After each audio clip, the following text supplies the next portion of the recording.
So আজকে আমরা যে অ্যালগরিদমটা দেখবো এটাগুলো হচ্ছে greedy algorithm.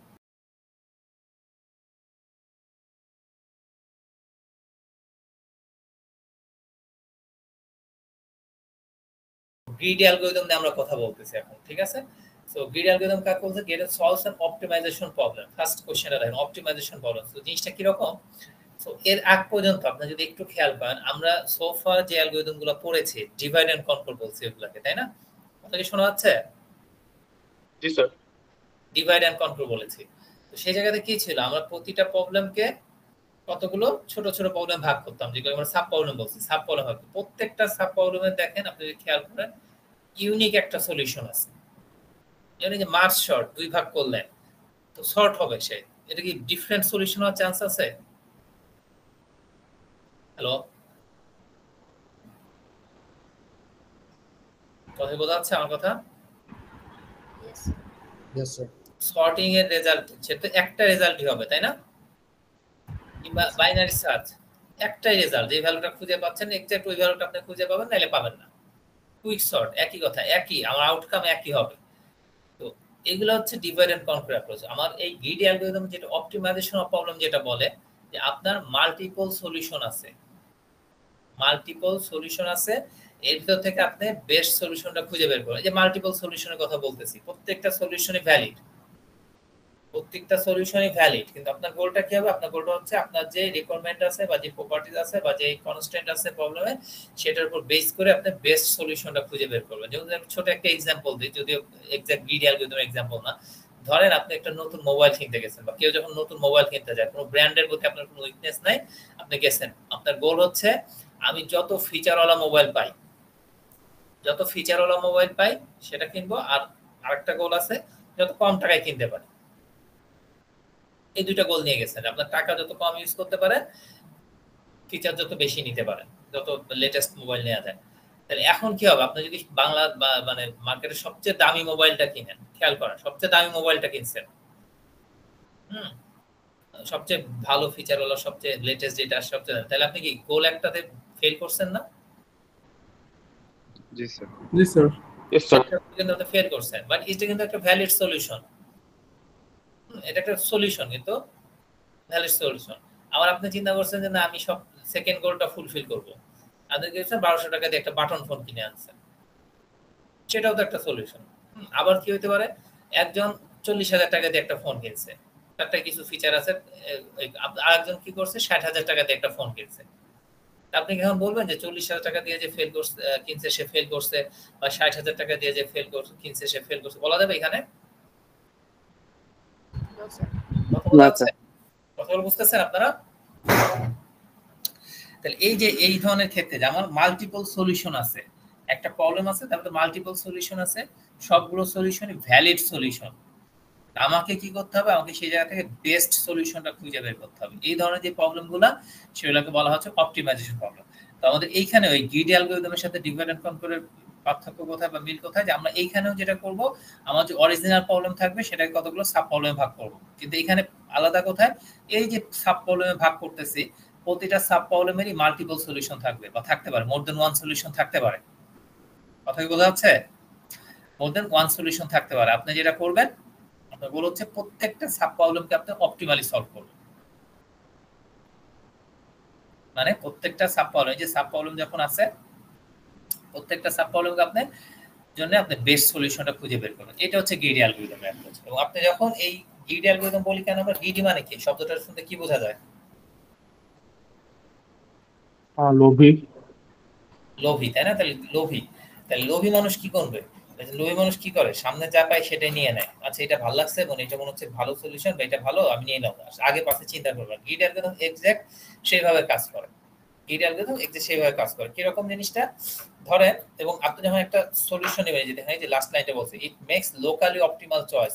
Locally optimal choice মানে সামনে যে প্রবলেমটা আছে আমি, বা এই মুহূর্তে আমি যে প্রবলেমটা নিয়ে ডিল করতেছি, আমি শুধু সেই প্রবলেমটা নিয়ে ডিল করব। আমার এইটা, এই প্রবলেমের যে সলিউশনটা আমি নিচ্ছি এটা জন্য আমার সামনে কোনো ঝামেলা হবে কিনা, বা পেছনে কোনো ঝামেলা তৈরি করা, এইসব কিছু চিন্তা করবে না। কারেন্ট যে প্রবলেম সেটা চিন্তা করবো। যেমন ধরেন একটা এক্সাম্পল দেন, আপনার ইউনিভার্সিটি থেকে ক্লাস শেষ, এখন বাসায় যাবেন, ঠিক আছে? আপনার বাসায় যাওয়া ধরেন দুই তিনটা ওয়ে আছে। দুই তিনটা ওয়ে কি, ধরেন আপনি কি যেন বলে আপনাদের, বসুন্ধরা গেট যেতে পারেন, সেখান থেকে একটা বাস নিতে পারেন, ঠিক আছে।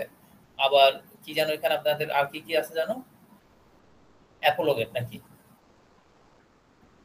এই আপনাদের কাছাকাছি কিভাবে যান আপনারা, বসুন্ধরা গেট একটা আর কি যেন আছে, কুড়িল চৌরাস্তা, এখান থেকেও যাওয়া যায়। আচ্ছা কুড়িল চৌরাস্তা, সেখানে, হ্যাঁ কুড়িল চৌরাস্তা, ঠিক আছে। আর আপনার গোল হচ্ছে, খেয়াল করেন আপনাদের এই এই দুইটা মানে এখন আপনার ইনিশিয়াল ইয়ে হচ্ছে যে আপনি আইদার কুড়িলে যাবেন অথবা বসুন্ধরা যাবেন, তারপরে কুড়িল থেকে বাসে উঠবেন অথবা বসুন্ধরা থেকে বাসে উঠবেন, দুই জায়গা থেকে আপনার বাসে উঠবেন, বসুন্ধরা গেট থেকে বাসে উঠবেন, দুই জায়গা থেকে যাওয়া যায়। তো আপনার গোল হচ্ছে সবচেয়ে কম টাকায় কিভাবে যাওয়া যায়, সবচেয়ে কম টাকায়। আপনি দেখলেন আপনার ফ্রেন্ড যাচ্ছে রিক্সা নিচে একটা বসুন্ধরা গেট যাওয়ার জন্য, আপনি দেখলেন সে একা লাফ দিয়ে উঠে পড়ছে, যাচ্ছে 0 টাকায় আমি চলে গেলাম, এই যে গিড অ্যালগরিদম। বসুন্ধরা গেট গিয়ে আপনি দেখলেন সেখানে কোনো বাস নাই, মনোযোগ দিয়ে শুনে, বাস নাই, ওখানে মারামারি হচ্ছে বা রাস্তা আটকায় রাখছে, কোনো বাস নাই। গিড অ্যালগরিদম আপনাকে যেটা বলবে যে হ্যাঁ আপনি এই যে চলে আসছেন, এখানে আপনার বসে থাকতে হবে, যখন বাস আসবে তখন এখানে যেতে হবে। কথা কি বুঝতেছে? একটা চয়েস লোকাল প্রবলেম, যেটা ইনিশিয়াল আপনার প্রবলেম কি ছিল, নিয়ারেস্ট বাস স্টপেজে যাওয়া, এটা বসুন্ধরা গেট হতে পারে, সেটা কুড়িল হতে পারে, নিয়ারেস্ট বাস স্টপেজে যাওয়া। তো আপনার ফার্স্ট গোল ছিল যে নিয়ারেস্ট বাস স্টপেজে যে আমি যাব, সবচেয়ে কম টাকায় কোথায় যাব, যেই টাকায় কম টাকায় যাওয়া যায় সেখানে গিয়ে হাজির হয়েছে, ওইখানে গিয়ে আপনি চিন্তা করুন পরের স্টেপ কি। তো ওইখানে গিয়ে যদি কোনো ঝামেলা তৈরি হোক বা না হোক, ওইখান থেকে আপনাকে সলিউশনটা নিয়ে যাইতে হবে। কথা বোঝা যাচ্ছে? আপনাকে আবার সে এই যে একটা সলিউশন যে আপনি নিছেন, সেটাকে সে রিভার্ট করতে দিবে না, রিভ্যালুয়েট করতে দিবে না, যেটা আমরা ডাইনামিক প্রোগ্রামিং এ গিয়ে পাবো। এই গিড অ্যালগরিদমের পরে আমরা যেটা করবো সেটা হচ্ছে ডাইনামিক প্রোগ্রামিং। ওইখানে আমাকে যেটা করে যে একটা সলিউশন যদি আমি নেই, পরে আবার চিন্তা করতে দেয় যাচ্ছে এই সলিউশন বাদ দিয়ে অন্য একটা সলিউশন যদি নিতাম তাহলে ভালো হতো। গিড অ্যালগরিদম এটা নেই, আপনি একবার বলছেন যে হ্যাঁ এটা হয়েছে, শেষ, এখানে কাজ শেষ। এই প্রবলেম নিয়ে আপনি কাজ করতে পারবেন না।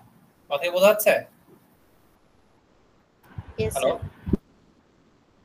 বুঝতেছেন কথা? আরো এক্সাম্পল দিতে হবে, যেমন ধরেন আরেকটা লাস্ট এক্সাম্পল দিতে আপনাদের সুবিধা হবে। যেমন ধরেন আপনি ইয়ে করছেন, কি বলে, মজুদ হিসেবে ধরেন এই যে লাঞ্চ করবেন, একটা লাঞ্চ করতে গেছেন, লাঞ্চ করবেন এখন। এখন একটা লাঞ্চ ধরুন, একটা প্রপার লাঞ্চে 4 ধরনের খাবার থাকে, হ্যাঁ, একটা কার্ব থাকবে, ভাত রুটি খিচুড়ি এগুলা বা পরোটা যেটাই বলেন, একটা কার্ব নিতে হবে আপনাকে, একটা ভেজিটেবল নেবেন, বিভিন্ন ধরনের ভেজিটেবল অপশন আছে, আপনি একটা প্রোটিন নেবেন, প্রোটিন আইটেম নেবেন, মাছ মাংস ডিম যা বলেন প্রোটিন আইটেম নেবেন, আরেকটা হচ্ছে ডেজার্ট নেবেন। তাহলে আপনার যদি গোল হয় যে আজকে আমি সবচেয়ে কম টাকায় খাবারটা, সবচেয়ে কম টাকায় লাঞ্চ করবো, আপনি কি করবেন বলেন তো?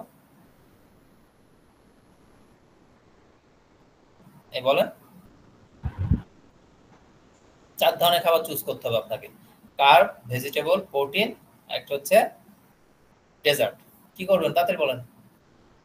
4টা কার্ডের সব থেকে লোয়েস্ট যেই তাহলে আপনি যখন কস্ট কার্ব ওইটা কিনতে চুজ যাবেন, করব। দেখেন কার্ব কিনতে যাবেন, সবচেয়ে কম দামি কার্ব কিনবেন, সবচেয়ে কম দামি যেটা আছে, তাই না? ভেজিটেবল যখন কিনতে যাবেন, সবচেয়ে কম দামি ভেজিটেবল কিনবেন। প্রোটিন যখন কিনবেন, সবচেয়ে কম দামি প্রোটিন কিনবেন। আর আপনি ধরেন সবচেয়ে কম দামি প্রোটিন পাইছেন একটা মাছ, আর ওইদিকে কার্ব কিনে আসছেন হচ্ছে কম দামি কার্ব কিনছেন রুটি। মাছ কিনতে গিয়ে আপনি দেখলেন আচ্ছা আমি তো মাছ দিয়ে রুটি খাইতে পারি না, অনেকে আছে তাই না, রুটি খাইতে গেলে মাংস লাগে, তো আপনি এখন রুটি দিয়ে মাছ খাইতে পারতেছেন না, তাহলে আপনি কি গিয়ে ওইটা চেঞ্জ করতে পারবেন? না স্যার। না, তাহলে গিড অ্যালগরিদম হবে না। গিড অ্যালগরিদম কি, ওকে আপনি একটা নিছেন, নিতে হবে সেটাই নিতে হবে, এবং ওই সবচেয়ে কম দামিটাই নিতে হবে। এবং আপনি যে যখন আপনি কার্ব চুজ করতেছেন, প্রোটিনে কি কি আছে, ভেজিটেবল কি আছে, ডেজার্ট কি আছে, কোনো ওগুলো আপনি চিন্তাই করতে পারবেন না, আপনি শুধু জাস্ট কার্বের ভিতর থাকবেন, লোকাল জায়গাতে আপনি থাকবেন। ক্লিয়ার? এই অ্যাপ্রোচটাকে বলা হচ্ছে গ্রিড অ্যাপ্রোচ। আমার কারেন্টলি আমার অরিজিনাল যে প্রবলেমটা আছে সেই প্রবলেমটাকে আমি কতগুলো ছোট ছোট সাব প্রবলেমে ভাগ করছি, ফাইন। প্রতিটা সাব প্রবলেমকে আমি আলাদা আলাদা ভাবে চিন্তা করব, প্রতিটা সাব প্রবলেমের জন্য আলাদা আলাদা বেস্ট অপটিমাল সলিউশনটা বের করব। এবং আমার এক্সপেকটেশন কি, এই যে প্রতিটা সাব প্রবলেমের জন্য যে অপটিমাল সলিউশন বের করছি, ইন দা লং রান এটা আমাকে অরিজিনাল প্রবলেমটার অপটিমাল সলিউশন প্রোভাইড করবে। বোঝা গেছে? তাহলে আমাদের এই যে মেনু বানাচ্ছি যেমন, বা লাঞ্চ মেনু যে বানাচ্ছি, এখানে আমাদের কি করতে হবে, আমি সবচেয়ে কম দামি কার্ব নিব, সবচেয়ে কম দামি ভেজিটেবল নিব, সবচেয়ে কম দামি প্রোটিন নিব, সবচেয়ে কম দামি ডেজার্ট নিব। তাহলে কি হবে, আমার যে গোলটা ছিল যে আমি সবচেয়ে কম টাকায় লাঞ্চ করতে চাই, সেই গোলটা ফুলফিল হবে না, সেই অবজেক্টটা আমি অ্যাচিভ করলাম না। জি স্যার। এই বোঝা যাচ্ছে শুভ্র সাহা? জি স্যার। তালুকদার নাকি নাসিম তাইফ, তাদের নাম দেখা যাচ্ছে। জি স্যার। ইসলাম, জি স্যার। তিনজনের নাম দেখতে পাচ্ছেন। বলেন গ্রিডি অ্যাপ্রোচটা কি বোঝা গেছে? আমরা অনেক প্রবলেম, যেমন গ্রাফ নিয়ে কাজ করবো সামনে, দেখবো যে আমরা অনেক অ্যালগরিদম আছে যেগুলো গ্রিডি অ্যালগরিদম দিয়ে কাজ করতে হয়। তাহলে গ্রিডি অ্যালগরিদম কি করে, আমার অরিজিনাল প্রবলেমটাকে কতগুলো সাব প্রবলেমে ভাগ করে, সেটা ঠিক আছে, ডিভাইড এন্ড কন্ট্রোলের মতো এই পর্যন্ত ঠিক আছে। বাট এখানে কি হচ্ছে, প্রত্যেকটা সাব প্রবলেমের মাল্টিপল সলিউশন আছে, মোর দেন ওয়ান সলিউশন আছে বা থাকতে পারে, যেটা বলি না কেন। আমাদের গোলটা কি হবে, গ্রিড অ্যাপ্রোচের গোলটা কি, প্রত্যেকটা সাব প্রবলেমের জন্য তার অপটিমাল সলিউশন পিক করা। কিন্তু আমাদের এক্সপেকটেশন হচ্ছে এই যে প্রত্যেকটা সাব প্রবলেমকে যে আমি অপটিমালি সলভ করলাম, এই অপটিমাল সলিউশনটা ইন দ্য লং রান আমাকে আমার যে অরিজিনাল প্রবলেমটা ছিল সেটা একটা অপটিমাল সলিউশন প্রোভাইড করবে। তো এই জন্য এটাকে বলা হচ্ছে অপটিমাইজেশন প্রবলেম। তো একটা ক্লাসিক গ্রিডি অ্যালগরিদমের এক্সাম্পল হচ্ছে জব শিডিউলিং বা ইন্টারভাল শিডিউলিং প্রোগ্রাম। সো ধরেন এটা যদি আমরা এইভাবে চিন্তা করি, আমার কতগুলো জব দেয়া আছে, হ্যাঁ, আর মেশিন আছে একটা, ধরেন একটা ক্লাসরুম আমার, আপনাদের ক্লাসরুম কত দেওয়া, আমার স্যাক 313 নাকি? Hello, Yes, sir. 313 তো একটা কত হয়, 310 কি? এই সেকশন 7 এর ক্লাস কখন হয় আমার, কোন রুমে হয়? স্যাক 511 500 310 310 আর সেকশন 8 এরটা কোথায় হয়? 511 511 স্যার। আচ্ছা আমি নিজে ভুলে গেছি, অনেকদিন জানি না তো আপনাদের এখানে। Thank you. আচ্ছা দেখেন, এই একজন বলছে 513, 511 বলতেছেন কেন আপনারা? না স্যার 511ই। এই 11 না 13? আচ্ছা ঠিক আছে, দেখবো যদি ফিজিক্যাল ক্লাস হবে সেদিন দেখবো। স্যার আচ্ছা স্যার 513 আচ্ছা ঠিক জাস্ট আছে দেখলাম। ঠিক আছে দেখেন, এখন ধরেন এই 513 নম্বর রুমটা আছে। আপনাদের একজন স্যার রিকোয়ারমেন্ট দিলেন এই 513 নম্বর রুমে আমি 3টা থেকে 5টা পর্যন্ত একটা ক্লাস নিব। আরেকজন স্যার রিকোয়ারমেন্ট দিলেন যে আমি এই 513 নম্বর রুমে 4টা থেকে 8টা পর্যন্ত একটা ক্লাস নিতে চাই। আরেকজন স্যার রিকোয়ারমেন্ট দিলেন 5টা থেকে 7টা পর্যন্ত রিকোয়ারমেন্ট দিতে চাই। এই তিনজন স্যার রিকোয়ারমেন্ট দিচ্ছেন। এখন এই যে রুম কি আমার রিসোর্স তো একটা, কয়টা ক্লাস এখানে নিতে পারবে বলেন তো?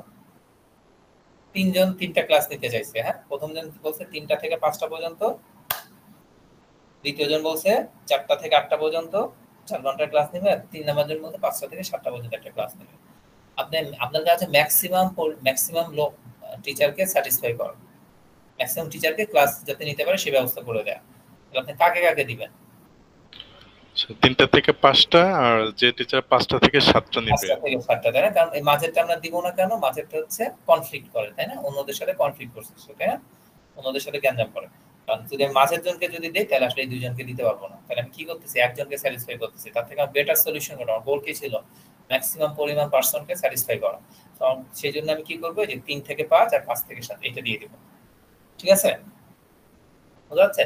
তাহলে এটা হচ্ছে আমাদের জব শিডিউলিং করবে। আমার এরকম জব শিডিউলিং বলে, অ্যাক্টিভিটি শিডিউলিং বলে, ইন্টারভাল শিডিউলিং বলে, বিভিন্ন ভাবে এটাকে বলা হয়। তো এখানে আমাদের প্রবলেমটা কি বলছে, প্রবলেমটা হচ্ছে আমার এরকম কতগুলো অ্যাক্টিভিটিস আছে, প্রত্যেকটা অ্যাক্টিভিটিস এরকম ইন্টারভাল আছে। এটা হচ্ছে ইন্ডাস্ট্রিতে ইউজার, মেকানিক্যাল ইন্ডাস্ট্রিতে ওদের ওই যে দেখবেন যে একই মেশিন দিয়ে বিভিন্ন ধর বিভিন্ন গ্রুপ বিভিন্ন সময় কাজ করতে হয়, এরকম শিডিউল টানানো থাকে, কখন কোন গ্রুপটা কাজ করবে, কি কাজ করবে, ঠিক আছে। তো আপনারা যদি যান কখনো ইন্ডাস্ট্রি ভিজিট করতে এই জিনিসটা পাবেন। তো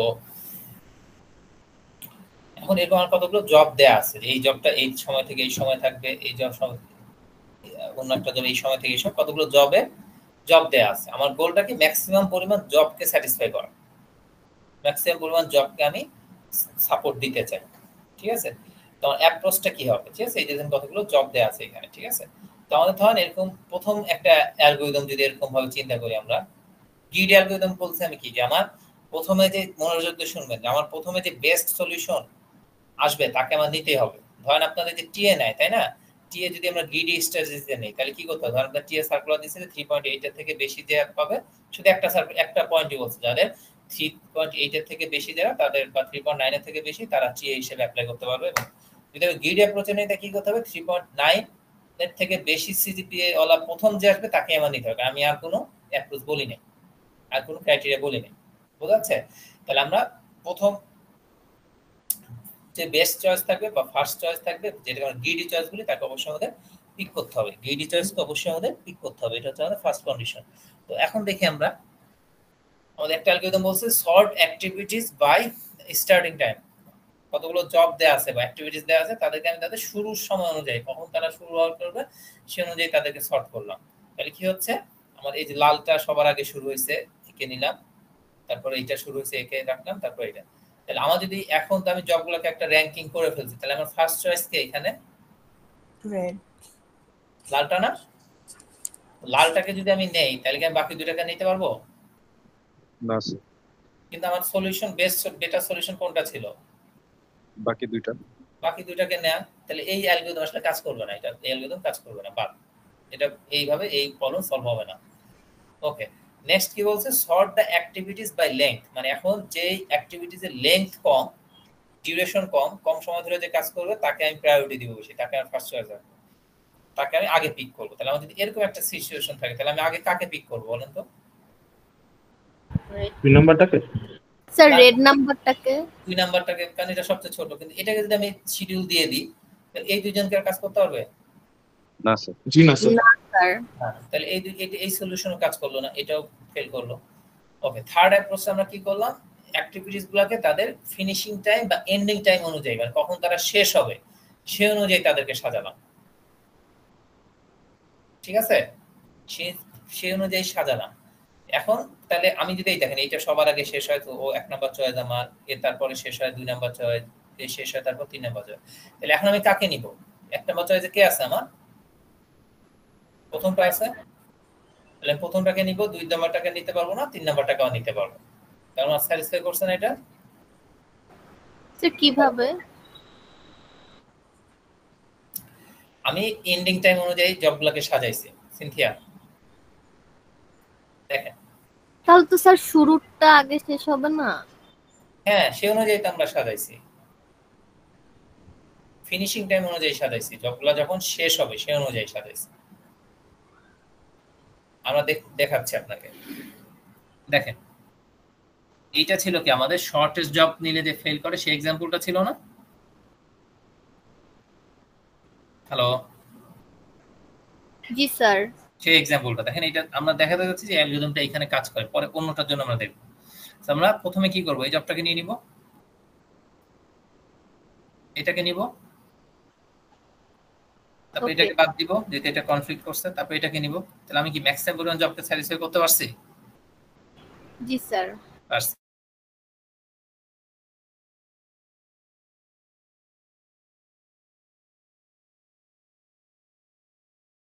তো এই জবটাকে নিব, কারণ এটা সবার আগে শেষ হয়েছে এখানে, তাই না? ইয়েস। জি স্যার। তাহলে এর সাথে কনফ্লিক্ট করছে কি, এইটা, একে বাদ দিব, তারপর আবার একে নিয়ে নিব, কাজ করছে? জি স্যার।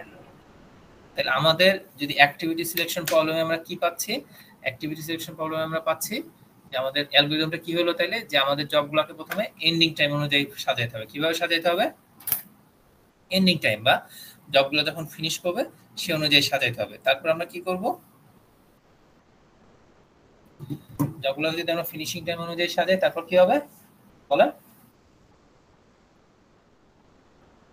হ্যালো, পিক করতে থাকবো। আমাদের র‍্যাঙ্ক একটা পেয়ে গেছি, তারপর পিক করতে থাকবো।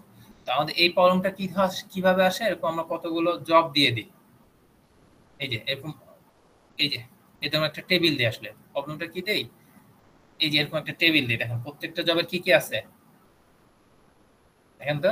এসআই মানে হচ্ছে স্টার্টিং টাইম, এফ এস যে হচ্ছে স্টার্টিং টাইম, এফ যে হচ্ছে ফিনিশিং টাইম। তাহলে এখানে কি কি ইনফরমেশন আছে বলেন তো? রিং টাইম আর ফিশিং টাইম আছে প্রত্যেকটার জন্য, 11টার জন্য।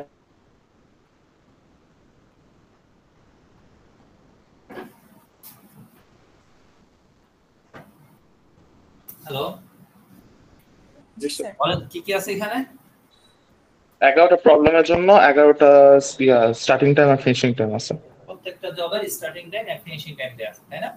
এবং দেখেন আপনি এখানে ইনপুট যে দেয়া আছে, ইনপুটটা একটু যদি খেয়াল করেন, দেখেন জবগুলোকে তাদের ফিনিশিং টাইম অনুযায়ী সর্টেড অবস্থায় রাখা হয়েছে, পাইছেন? Finishing Yes, time sir. করে দেখেন যে 4 5 6 7 9 9 10 11 12 14 16 ফিনিশিং টাইম অনুযায়ী তারা সর্টেড না? জি স্যার। সবাই কি বুঝতেছেন? জি স্যার। আচ্ছা, পরীক্ষায় কি করি আমরা এই কাজটা করি, কিন্তু আমরা জবগুলোকে ফিনিশিং টাইম অনুযায়ী সর্ট করে দেই না, এলোমেলো করে দিই। আপনার প্রথম কাজ কি হবে তাইলে বলেন? ফিনিশিং টাইম অনুযায়ী প্রথম সর্ট কাজ করা। হবে ফিনিশিং টাইম অনুযায়ী সর্ট করা। বোঝা যাচ্ছে? পরীক্ষা আমরা 10 এই যে 10টা 11টা জব আমরা 6-7টা জব দিলাম বা 10টা দিলাম, তারা কিন্তু ফিনিশিং টাইম অনুযায়ী সর্টেড না। আপনার প্রথম কাজ হচ্ছে ফিনিশিং টাইম অনুযায়ী সর্ট করতে হবে জবগুলোকে। তারপরে আপনি কি করবেন, এরকম একটা চার্ট ড্র করবেন প্রত্যেকটার জন্য। এই যে আমাদের ওইখানে 1 নাম্বার জবটা টাইম 1 এ শুরু হয়েছিল, টাইম 4 এ শেষ হয়েছে। দেখেন এই যে 1 এ শুরু হয়েছে, 4 এ শেষ হয়েছে, 3 এ শুরু হয়েছে, 5 এ শেষ হয়েছে। এইভাবে আমরা প্রত্যেকটা জবের জন্য এইভাবে ড্র করব। ড্র করব, ঠিক আছে? তাহলে এখন আমার ফার্স্ট চয়েস কে, কাকে নিতে হবে আমার প্রথমে বলেন? কে আছে আমার? 1 প্রথম চয়েস আছে, তাকে অবশ্যই আমার নিতে হবে। ঠিক আছে, আমি কখনোই 1 কে বাদ দিয়ে 2 কে নিতে পারবো না, তাহলে মানে অ্যালগরিদমটা গ্রিড অ্যালগরিদম থাকলো না। গ্রিড অ্যালগরিদমকে কি বলে, প্রথম যে চয়েসটা থাকবে বা প্রথম যে আসবে তাকে মাস্ট আমাকে নিতে হবে। তাই প্রথমে 1 নাম্বার জবকে নিলাম। 1 নাম্বার জবকে নেওয়ার পরে তার সাথে কনফ্লিক্ট করছে কে কে, মানে সে শেষ হওয়ার আগে শুরু হয়েছে কে কে বলেন তো? 2 and 3। 2 2, 3, 5, 10. 2 3 5 10 এরা বাদ, এদেরকে আমি নিতে পারবো না। এককে যেহেতু আমি নিছি, এরা যেহেতু একের সাথে কনফ্লিক্ট করছে, এরা সিস্টেম থেকে বাদ। এই যে এখন দেখেন, একটু মনোযোগ দিয়ে দেখেন, আমার শুরুতে কি ছিল, কয়টা জব ছিল এখানে? এখানে কয়টা জব আছে? 11টা। 11টা জব থেকে আমাকে একটা জব নিতে হবে, আমি 1 নাম্বারটাকে নিছি, তাই না? নেওয়ার সাথে সাথে কি হলো, ওর সাথে যারা কনফ্লিক্ট করলো তারা বাদ হয়ে গেছে। এখন কয়টা জব আছে আমার? বাকি আছে কয়টা? 6টা। তাহলে আমার প্রথমবার প্রবলেম সাইজ ছিল 11, এখন প্রবলেম সাইজ কত হয়ে গেছে? 6। এই যে প্রবলেম সাইজ ছোট হয়ে যাচ্ছে প্রতিবার, সাব প্রবলেমে চলে আসছে। তাহলে এখন আমি কাকে পিক করব? 4 আর 6 সেম টাইম।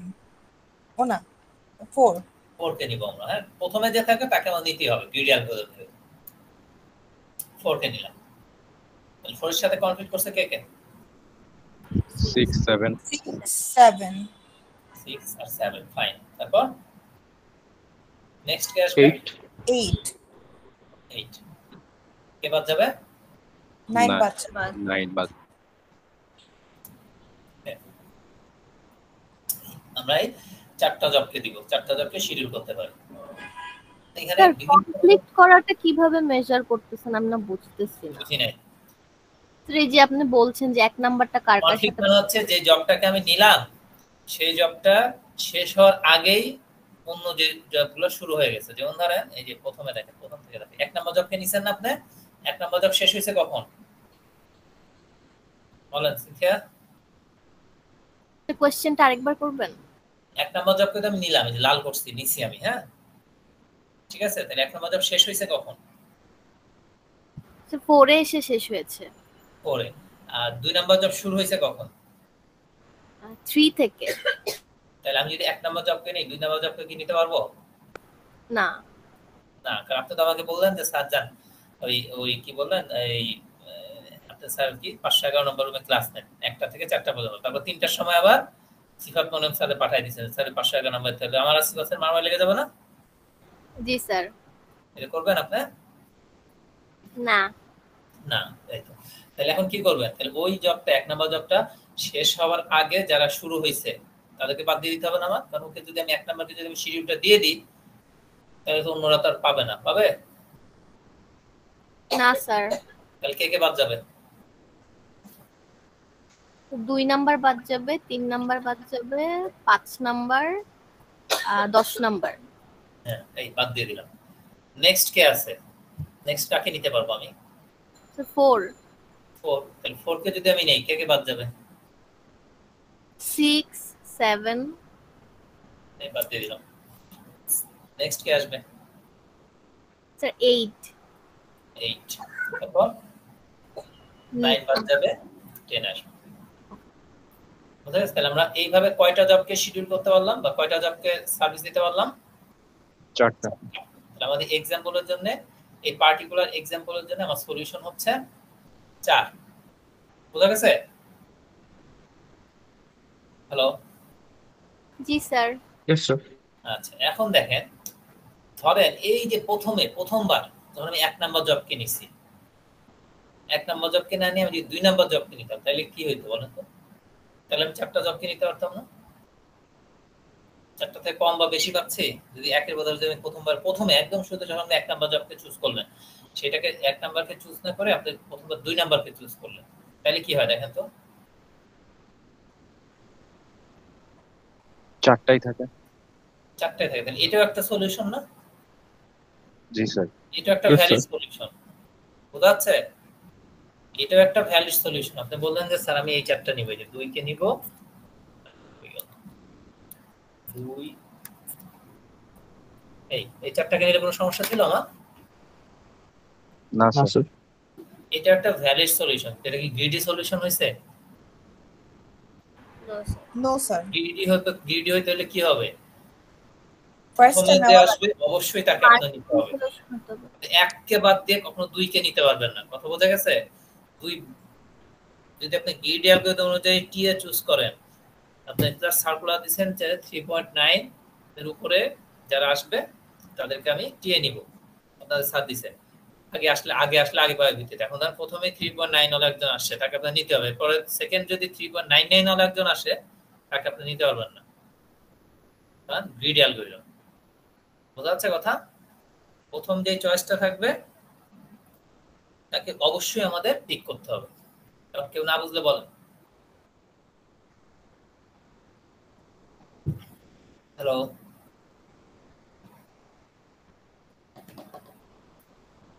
এই বলেন, কথা বলেন, বুঝলে বলেন যে বুঝছি, না বুঝলে বলেন যে এখানে সমস্যা। বুঝেছি। বুঝা গেছে? বুঝছি স্যার। আচ্ছা ফাইন। জি স্যার।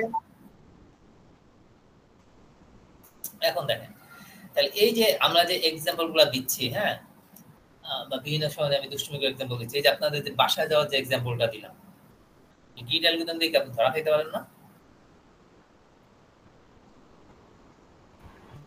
জি স্যার। আপনি লাভ দিয়ে উঠে দেখছেন আপনার ফ্রেন্ড একটা যাচ্ছে বসুন্ধরা গেট, লাভ দিয়ে তার সাথে উঠে বসছেন, যাচ্ছে 0 টাকায় বসুন্ধরা নিয়ারেস্ট বাস স্টপেজে যাওয়া ছিল আমার ফার্স্ট প্রবলেম। তাহলে আমি আগে বাস স্টপেজে চলে যাই। আপনি বাস স্টপেজে বসুন্ধরা গেটে গিয়ে হাজির হয়েছেন। তাহলে এইখানে কি হয়েছে? আপনার গিট অ্যালগরিদম ধরা খাইতে পারেন আপনার? গিট অ্যালগরিদম হ্যাঁ স্যার। অপটিমাল সলিউশন দিবেই, এটা কিন্তু প্রুফ। তাহলে কি হচ্ছে? আমার তার নিশ্চয়তা নাই। তাহলে আমাদের যখন একটা গ্রিড অ্যালগরিদম ডেভেলপ করে আমাদের সঙ্গে সঙ্গে সেটাকে প্রুফ দিতে হয়, প্রুফ করতে হয় যাচ্ছে আসলে এটা কাজ করবে। একটা প্রবলেম দেখে আপনি আসলে কেমনে বুঝবেন যে এটা গ্রিড অ্যালগরিদম দিয়ে সলভ করা যাবে কিনা বা প্রুফ করার টেকনিক কি হবে? বলছে যে এটা কোনো স্ট্রেট ফরওয়ার্ড কোনো নিয়ম নাই, কোনো নিয়ম নাই বা কোনো আপনি এইভাবে যে প্রুফ করবেন বা এই প্রপার্টি স্যাটিসফাই করলে আপনি বলবেন যে হ্যাঁ গ্রিড অ্যালগরিদম চলবে, এই ধরনের কোনো স্ট্রেট ফরওয়ার্ড নিয়ম নাই কোনো। আর বলছে কি দুইটা প্রপার্টিজ আছে, যে আপনি যদি একটা প্রবলেমে যদি এই প্রপার্টিজ গুলোকে খুঁজে পান, তাহলে আপনি ধরে নিতে পারেন যে গ্রিডি অ্যালগরিদম দিয়ে কাজ করবে। প্রথমটা কি বলতে গ্রিডি চয়েস প্রপার্টি, এই যে গ্রিডি চয়েস প্রপার্টি যেটা বলতেছি আমরা বারবার, গ্রিডি চয়েস প্রপার্টিটা কি জিনিস? প্রথম যে সুইটেবল জিনিস থাকবে তাকে আমার নিতে হবে। প্রথমে যে থাকবে আর সব ক্রাইটেরিয়া স্যাটিসফাই করছে তাকে নিতে হবে, এটা হচ্ছে গ্রিডি চয়েস প্রপার্টি। বোঝা যাচ্ছে? আমি প্রথমে সুইটেবল কাউকে পাইলে আমি তাকে বাদ দিয়ে পরের জন কেমন আসবে, পরেরটা নিব কিনা এটা চিন্তা করার কোনো সুযোগ নেই আমার। প্রথমে যে আসছে তাকে নিতে হবে। এবং পরেরটা বলছে কি অপটিমাল সাবস্ট্রাকচার প্রপার্টি, এই যে আমি গ্রিডি চয়েস করতেছি প্রতিটা ক্ষেত্রে, আমি যদি প্রুফ করতে পারি বা দেখাইতে পারি যে আমার এই গ্রিডি চয়েস গুলা ইন দা লং রান আমাকে আমার যে প্রবলেম গুলো আছে সেই প্রবলেমটার অপটিমাল সলিউশন প্রোভাইড করে। এই প্রতিটা স্টেপে যদি আমি গ্রিডি চয়েস মানে প্রথম যে অপশনগুলো আছে বা প্রথম সুইটেবল যে অপশনগুলো আছে সেগুলোকে নিয়ে আমি আমাদের অরিজিনাল যে প্রবলেমটা আছে সেটাকে সলভ করে ফেলতে পারি। এইটাকে বলা হচ্ছে অপটিমাল সাবস্ট্রাকচার প্রপার্টি, যেটা আমরা ডাইনামিক প্রোগ্রামিং এ পাবো। বোঝা গেছে? অপটিমাল সাবস্ট্রাকচার প্রপার্টিজ কি বলছে? আমার যে সাব প্রবলেম গুলো আছে সেই সাব প্রবলেম গুলোকে যদি আমরা অপটিমালি সলভ করতে পারি তাহলে কি হবে? সেই সাব প্রবলেম গুলোকে যদি আমরা অপটিমালি সলভ করতে পারি তাহলে ইন দা লং রান আমরা অপটিমাল সলিউশন পাবো। যেমন আপনারা কি হচ্ছে, আপনারা খুব ভালো রেজাল্ট করতে চান, আপনি কি করবেন? প্রতি সেমিস্টারে বেস্ট রেজাল্টটা করবেন, প্রতি সেমিস্টারে 4 আউট অফ 4 পাবেন। এটা করলে আপনি কি করবেন? ইন দা লং রান একদম ফাইনালি আপনি কি অনার্সে 4 আউট অফ 4 পাবেন না? হ্যালো, বুঝাচ্ছে? এইটা হচ্ছে গিডি চয়েস প্রপার্টি। এই যে সাব প্রবলেম গুলো আছে আপনাদের কি করছে 8টা সেমিস্টার বা 12টা সেমিস্টার ভাগ করছে, তাই না? আপনার কয় সেমিস্টার? 12 সেমিস্টার লাগে আপনাদের, তাই না? 12 বা 13টা লাগে আপনাদের, 12-13টা লাগে, অনেকে আগে আগে শেষ করে। তাহলে সেই ক্ষেত্রে আপনাকে কি করতে হবে? প্রতিটা সেমিস্টার এই যে সাব প্রবলেম গুলো আছে প্রতিটা সেমিস্টারকে আপনাকে অপটিমালি পারফর্ম করতে হবে। আপনি যদি মাঝখানে একটা সেমিস্টারে খারাপ করে ফেলেন, আপনি কি টোটাল রেজাল্ট কি আপনার 4 আউট অফ 4 থাকবে? বুঝা যাচ্ছে কথা? হ্যালো, জি স্যার। এই প্রপার্টিসটাকে বলা হচ্ছে গিডি চয়েস প্রপার্টি। আমরা যেই প্রবলেমটা সলভ করলাম, হ্যালো, জি স্যার। আমরা জাস্ট যে প্রবলেমটা সলভ করলাম বা যে অ্যালগরিদম দিয়ে সলভ করলাম, আমরা দেখি যে সেখানে গিডি চয়েস প্রপার্টি এইটা স্যাটিসফাই করে কিনা, আর সেখানে অপটিমাল সাবস্ট্রাকচার প্রপার্টি সেটা স্যাটিসফাই করে কিনা। গিডি চয়েস প্রপার্টি কি বলছে? যে আমার প্রথমে যে অপশনটা থাকবে তাকে অবশ্যই নিতে হবে আমার।